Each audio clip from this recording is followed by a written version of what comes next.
This is harsh, but there's no other way to put it. Republican voters in Georgia literally voted for the destruction of their own state last night. 4 more years of this failed generation of neocons like Kemp and Raffensperger will doom the state for good. What's up, guys? VinceDao here. So, there's really no other way to put it. The neocons took a pretty big victory last night when Brian Kemp won his primary by massive margins. You know, the hope was that we'd be able to force him into a runoff, but the dude won by like 50 points and got over 70% of the vote. By the way, the Georgia Secretary of State, who is objectively far worse than Kemp, also managed to win his primary, and there's no other way to put it. This was a massive L. Now, Brian Kemp did run a good campaign, and David Perdue ran a terrible campaign. In fact, I don't think he even ran a campaign at all. You know, I drove through about half of Georgia last month to give my speech at Emory, and you could tell the difference. There are billboards and signs for Brian Kemp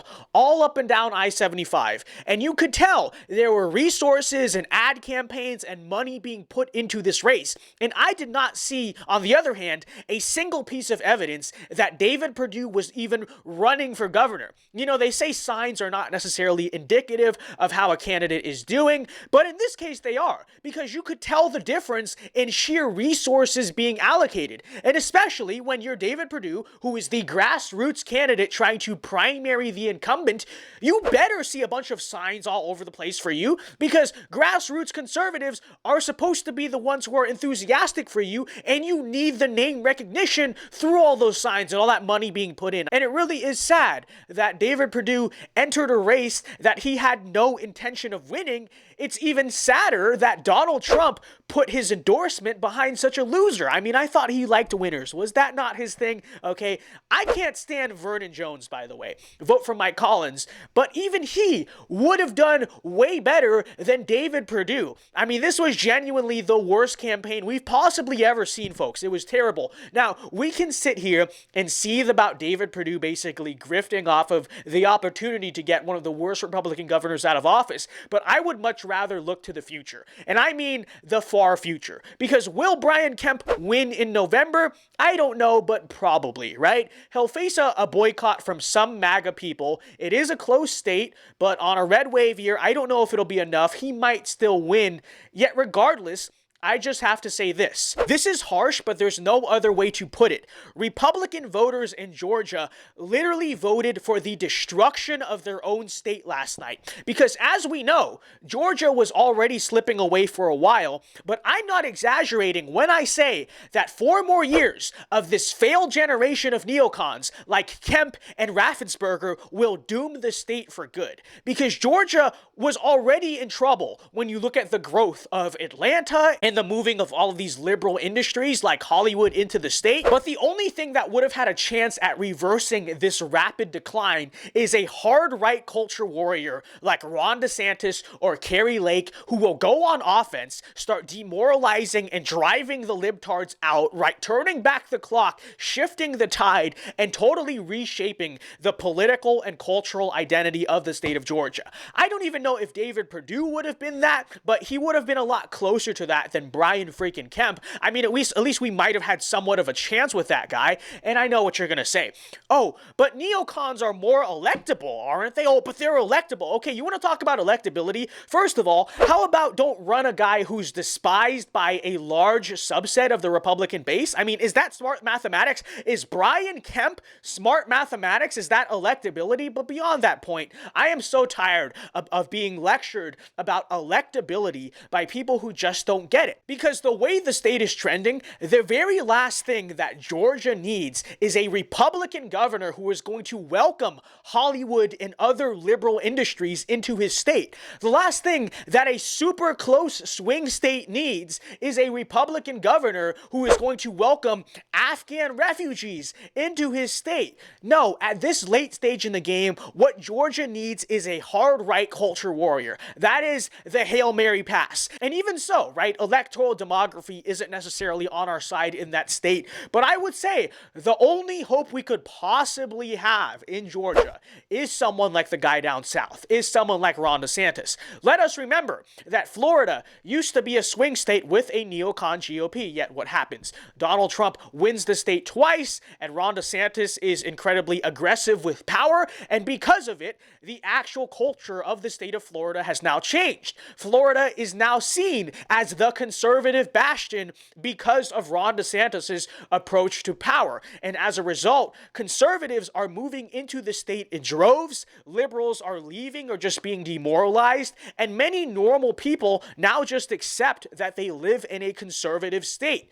That's what happens when you use politics to impact the culture. We talk about this all the time. Of course, I would also admit that a big reason Florida is moving to the right is because of electoral demographics. Obviously, that's why I would say it's not as easy to do that in Georgia, but I would also make the case that to an extent, politics impacts the electoral demographics. I mean, Ron DeSantis' policies towards COVID, the economy, and the culture are impacting the demographics in that state. They are impacting what types of people are coming and leaving. They are impacting how a lot of less politically active or engaged people just perceive things around them, and I think you'll see the effects of that for years to come when it comes to demographics.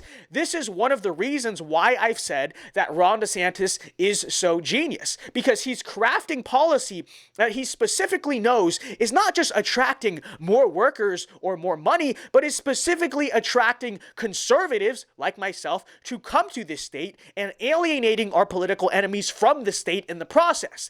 With that said, if you don't want Georgia to become a reliably blue state in 10 years, someone has to start doing this immediately. And that's certainly not going to be Brian Kemp, and that's definitely not going to be Raffensperger. I said the same thing about Texas, by the way. I said, if you want to save Texas, you need someone who's going to get serious about reversing those trends, and that's not going to be Greg Abbott. But the good news in Texas is that Abbott is not nearly as bad of a governor as Kemp, and Texas still does have about a decade or two before things really hit the fan there. But in Georgia, we just don't have that luxury. So with that said, what were you saying about electability? I mean, I swear, these electability people are so short-sighted, largely because they have low impulse control, by the way, but they cannot see things past one election cycle. They don't understand how politics and culture actually interact, and that's why they think it's a good idea to run Brian Kemp a second time and to put a bunch of neocons out there and think that a bunch of moderate rhinos are going to save America. Because even if Brian Kemp wins, it's over. Long term, it's over, but they don't look beyond. And it's very sad to witness. It's very sad that Republican voters in Georgia seriously did this at margins of 70%. And, you know, I'm not really one to bash the voters. I think the leaders of this movement have to do a better job of speaking to them. But it is what it is. It's just a sad situation. But the moral of this video needs to be that if you want to win back the culture, if you want to win back America, you have to be aggressive with power. You cannot be a moderate. That's the truth. And as we talk about on APU and on this channel all the time, we have to be willing to use politics to impact the culture. You know, conservatives have this perception, especially the electability people, that we have to operate within the bounds of what is currently popular within the culture. We have to operate within the current Overton window.